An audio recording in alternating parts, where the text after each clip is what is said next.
Je suis fier de faire partie de l'orchestre de notre capitale régionale pour de nombreuses raisons. Cet orchestre existe de façon ininterrompue depuis 1828.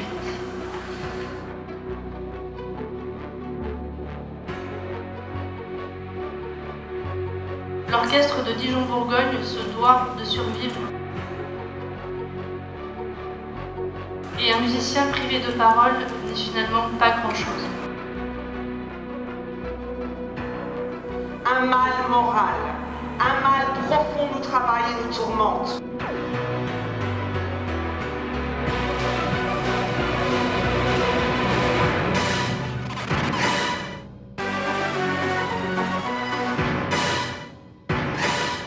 J'ai jamais été entouré d'autant de musiciens, là j'avoue que c'est la classe.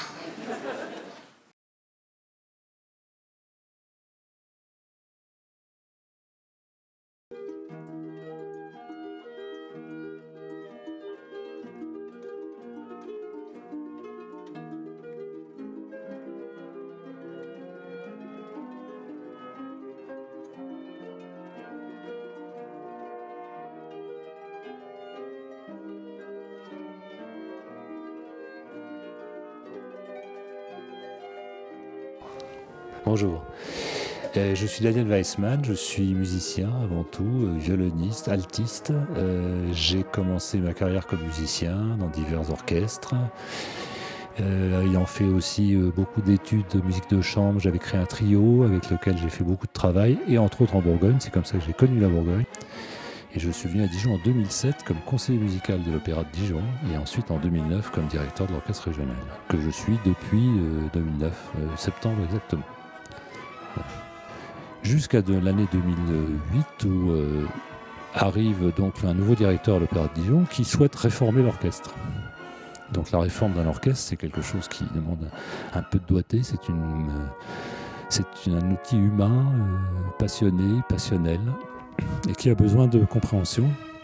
Au bout d'un an, c'était clairement la guerre entre la direction de l'opéra et l'orchestre. Un gros problème de compréhension, impossibilité de réforme, et à ce moment-là, la décision de la ville consiste à externaliser l'orchestre, c'est-à-dire en fait à le mettre hors de l'opéra. Donc voilà, l'orchestre est devenu l'orchestre Dijon-Bourgogne. Il a commencé à faire un long travail de régionalisation aussi, c'est à se répandre en région. Il a commencé à faire un travail sur un répertoire qu'il ne connaissait pas, qui est le répertoire de la symphonie, le répertoire sans du tout mise en scène ni chanteur et quoi que ce soit, tout un répertoire de musique de chambre aussi. Et en fait, ça s'est ouvert à énormément de possibilités. J'ai appelé ça la géométrie variable parce que c'est vrai que ça permet d'aller dans un petit théâtre à 12 musiciens comme d'aller dans une grande salle avec 50 ou 60 musiciens. Et voilà, l'orchestre a pris petit à petit une forme, une qualité, une structuration, mais au fur et à mesure que l'opéra proposait à l'orchestre des ouvrages, il lui proposait des ouvrages souvent importants, intéressants d'ailleurs d'un point de vue artistique, mais qui étaient des ouvrages assez importants en termes de budget. Et petit à petit, l'orchestre s'est mis à faire de moins en moins de lyrique à l'opéra. En l'espace de 3 ans, pour vous donner une idée, entre 2010 et 2013, il est passé de 80 à 20% de l'activité lyrique. Donc c'est une baisse considérable qui a poussé l'orchestre vers un vrai orchestre symphonique, en fait, qui fait une fois de temps en temps du lyrique. Si on regarde la saison d'aujourd'hui à l'Opéra de Dijon, on se rend compte que l'orchestre y est programmé pour un seul ouvrage, le Barbier de Séville de Rossini, et que tous les autres ouvrages de la saison, les 4 autres, sont pourvus par d'autres formations. Donc ça fragilise forcément le rôle de l'orchestre, qui était au départ un orchestre qui faisait et de l'opéra et de l'orchestre symphonique, qui est devenu un vrai orchestre symphonique qui fait une fois de temps en temps de l'opéra. La nomination d'un jeune chef hongrois de grand talent, Gergely Madaras, a donné un coup de fouet à cet orchestre aussi il y a à peu près 1 an et demi. Et l'orchestre est devenu aujourd'hui un des plus beaux orchestres de chambre de France, clairement, repéré par son projet, son dynamisme, l'implication de ses musiciens dans tous les domaines de la vie quotidienne, dans les quartiers, dans les hôpitaux, dans les écoles, enfin bon, un vrai gros travail d'orchestre citoyen, comme on dit aujourd'hui.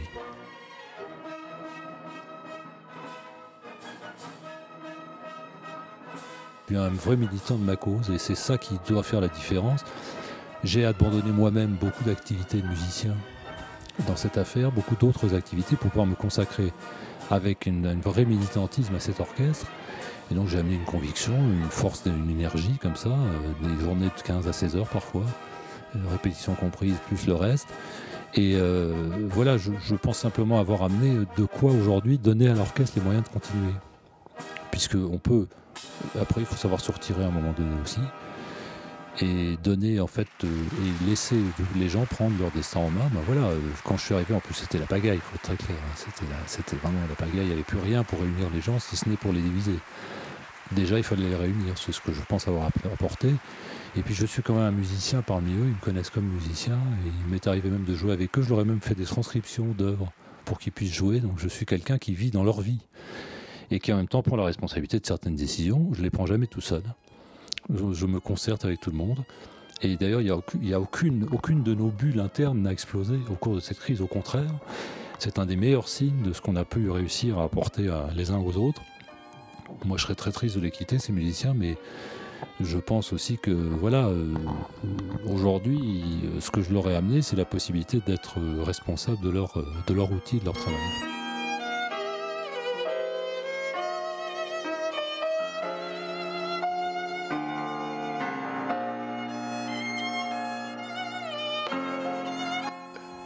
Bonjour, je suis Jean-Claude Petot, altiste à l'orchestre Dijon-Bourgogne, et je suis également le délégué du personnel de cet orchestre.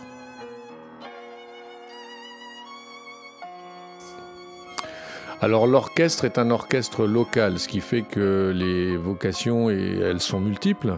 C'est aller à la rencontre de nouveaux publics, c'est permettre de jouer dans les hôpitaux, éventuellement aussi dans les maisons de retraite, auprès des scolaires, et puis évidemment de faire de l'opéra, de faire du symphonique et de faire de la musique plus prestigieuse. Donc les missions sont vastes. Après, il convient de faire aussi avec les moyens qui sont octroyés.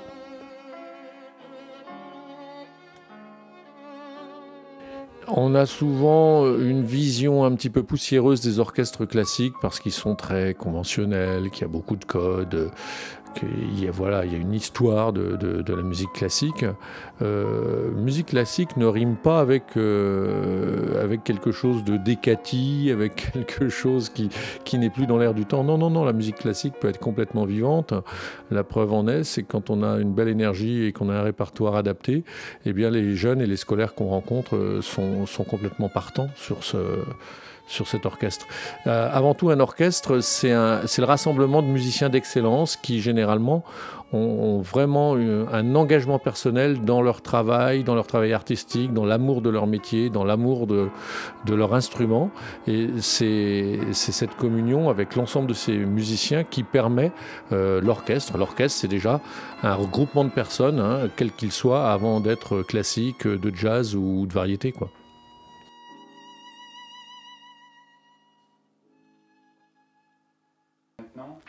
Alors maintenant, bien, la musique classique, elle est peut-être pas toujours connue du grand public, mais elle est très présente. Je vais donner un seul exemple. La musique de film, la musique de cinéma. Ce sont toujours des grands orchestres classiques qui font ces bandes-sons. Et y a l'émotion qui est ressentie par le spectateur est entière et la musique a un rôle phénoménal. Imaginez un seul instant ces films sans cette musique, sans cette richesse, sans la richesse des timbres, puisque quand on parle d'orchestre classique, eh bien c'est la richesse des timbres, hein, cette variété sonore entre des cuivres, des percussions, des bois, des cordes, des tessitures aiguës, médium ou graves, et cette grande diversité qui donne cette palette extrêmement intéressante et une palette très très large, un petit peu comme un artiste peintre qui aurait des milliers de couleurs sur son chevalet.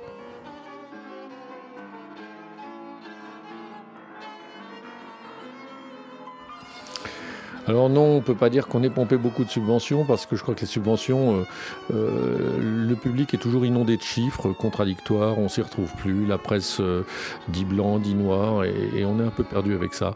Un orchestre local, ce sont des gens, des femmes, des hommes qui vivent localement, c'est-à-dire qui à la fin du mois payent leur loyer, leur facture d'électricité, ainsi de suite, comme tout le monde. Et c'est un orchestre qui est sur le terrain, ce qui fait que l'argent qui est octroyé à cet orchestre, c'est aussi quelque chose qui repart dans l'économie locale. Ça, c'est important. Les orchestres invités sont des orchestres prestigieux qui apportent autre chose, qui apportent une dimension un petit peu de rêve, qui souvent sont des grosses formations, sont coûteuses. Et aujourd'hui, une ville comme Dijon ne peut pas se permettre d'avoir un orchestre de 100 musiciens permanents. C'est absolument pas possible sur le plan économique.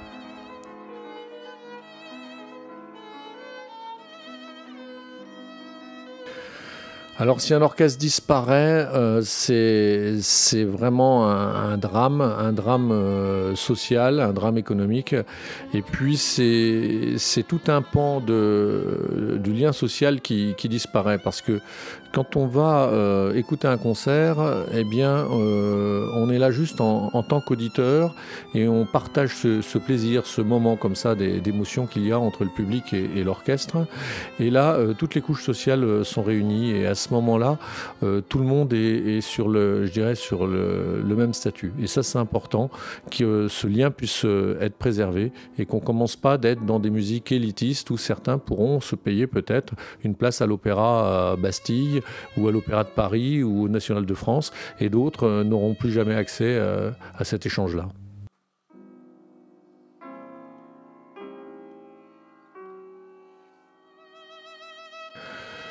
Alors l'opéra a besoin de beaucoup d'argent pour pouvoir fonctionner. Oui, ça c'est clair, puisqu'aujourd'hui la participation de la ville de Dijon c'est 6 900 000 € et qu'en 5 ans, il me semble qu'elle a augmenté de 500 000 € cette participation. Donc c'est phénoménal, c'est un très très gros budget, sachant qu'en plus il y a de la participation de la région, de l'État, des départements, ainsi de suite, quoi. Donc l'Opéra Auditorium est à la tête d'un très très gros budget. Alors pour des raisons artistiques, ça lui permet de faire venir de grandes formations, d'avoir de vrais projets, mais ça ne devrait pas l'empêcher de gérer de façon saine ce budget. Parce qu'à un moment donné, c'est quand même l'argent du contribuable et on ne peut pas toujours rallonger la facture, demander toujours plus d'argent et qui plus est, ne pas faire travailler les artistes locaux.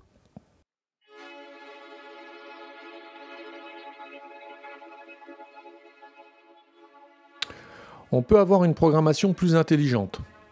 Donc sans augmenter les budgets, en les répartissant mieux et avec une programmation plus intelligente, il n'y a aucun doute pour que le Dijonnais ait plus d'offres et sans amoindrir la qualité. Je vais donner un exemple. En décembre dernier, eh bien, on s'est retrouvé à avoir 5 concerts classiques en l'espace de 8 jours. De près ou de loin, ces concerts classiques sont financés par la ville de Dijon, que ce soit par le biais de subventions à l'Orchestre Dijon-Bourgogne, que ce soit par le biais de subventions à l'ABC ou par le biais de subventions à l'Auditorium Opéra. Donc, ces concerts sont largement subventionnés par la ville. Ça, c'est l'argent du contribuable. Or, 5 concerts la même semaine dans des lieux différents, ça n'a pas franchement de sens. Il vaut mieux travailler sur cette feuille de route en se disant non, peut-être qu'il faut faire un seul concert par semaine. Et justement, à partir de là, pour la même somme, on aurait eu une programmation sur 5.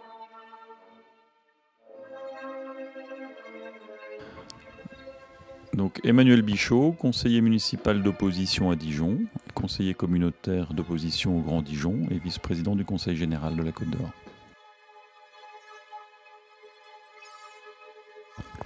Alors je suis très choqué par la gestion de la ville de Dijon par rapport à l'orchestre Dijon-Bourgogne et la manière dont cet orchestre est précipité vers la faillite. Cette situation est inadmissible. L'orchestre Dijon-Bourgogne est une des pépites dans le domaine culturel à Dijon. Il a atteint un bon niveau. Il fonctionne en symbiose avec le conservatoire, avec l'université. Donc ça fait travailler des personnes à Dijon et ça diffuse l'enseignement artistique. Donc c'est vraiment quelque chose de très important pour notre ville. Qu'est-ce qu'on constate aujourd'hui? C'est que des sommes colossales sont dépensées dans le domaine culturel à Dijon, presque 50 millions d'euros, dont 35 millions d'euros en fonctionnement, et on est en train de mettre en faillite cet orchestre pour 180 000 euros.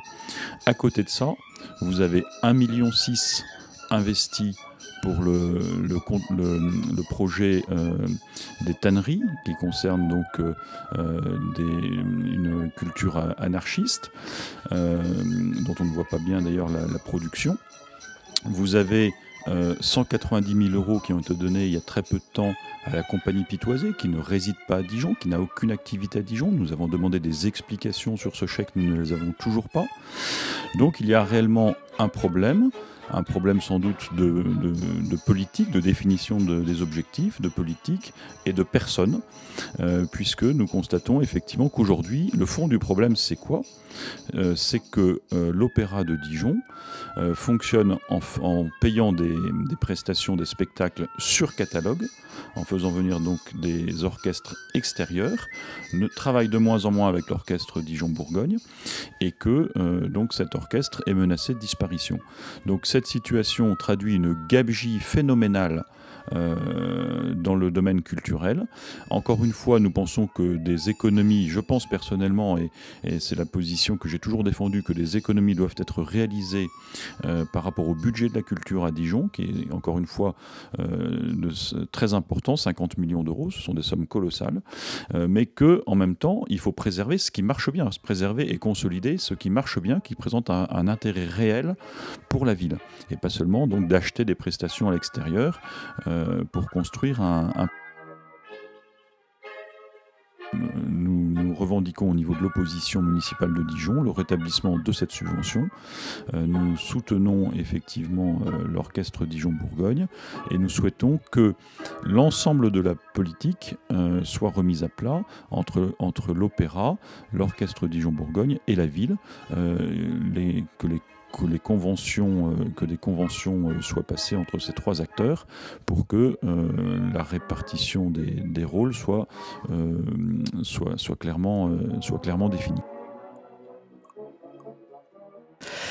Bonjour, donc je suis Catherine Vendriès, je suis conseillère municipale de Dijon dans l'opposition et conseillère également au Grand Dijon et également conseillère régionale, toujours membre de l'UMP, donc dans l'opposition également.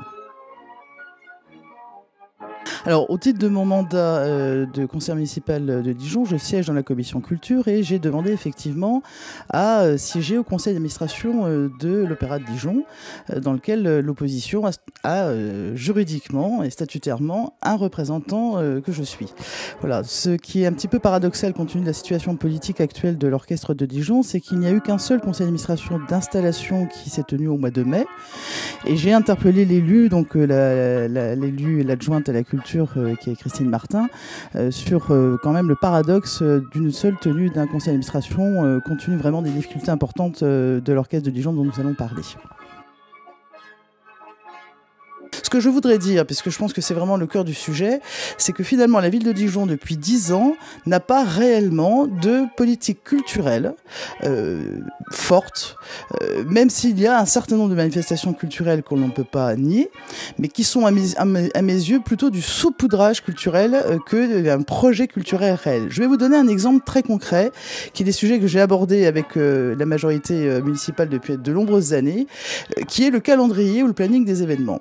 Il est quand même pas normal qu'à Dijon, vous ayez un certain nombre de jours ou de semaines où il ne se passe pas grand-chose et que vous ayez, entre autres au printemps et l'été, au même moment et les mêmes soirs, à la fois des manifestations de jazz, de rock, de techno et de musique classique, alors que vous avez le droit, à Dijon, d'aimer le jazz, le rock, la musique classique et la techno, et que vous ayez une concentration qui se fasse à un moment sur des événements qui sont tous subventionnés par la ville de Dijon. Quand on parle de projets culturels, on fait en sorte qu'il y ait une offre culturelle importante, mais aussi une offre équilibrée et qui permettent à n'importe quel citoyen de profiter de cette offre sans avoir à faire un choix, un arbitrage, parce qu'on a le droit d'être pluridisciplinaire et d'aimer toutes les musiques. Il y a aussi un autre paradoxe qu'il faut dénoncer, parce que ça, c'est un mode de gouvernance de la ville de Dijon depuis toujours, c'est le Canada Dry de la négociation. Et c'est hallucinant lorsque l'on se revendique être de gauche. Cet orchestre, qui a des représentants salariés, demande depuis plusieurs semaines maintenant, et encore depuis l'actualité récente du fameux concert du 12 septembre, un dialogue, une rencontre avec la ville de Dijon, des promesses sont tenues dans la presse, des annonces sont faites, aucune rencontre n'est organisée, aucun dialogue n'est possible, aucune proposition concrète n'a été faite.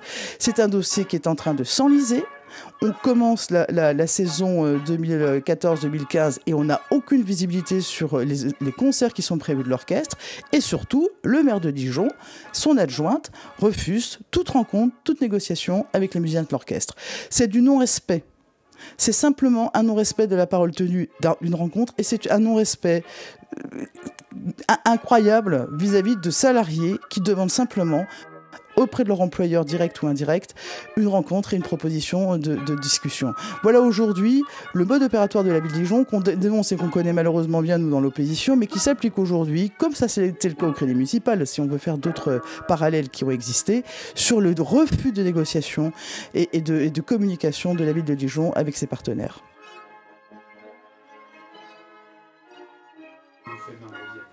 Oui, Jean Bateau, je suis président de Dijon Congrès Expo et président du directoire des Cassis Boudier à Dijon.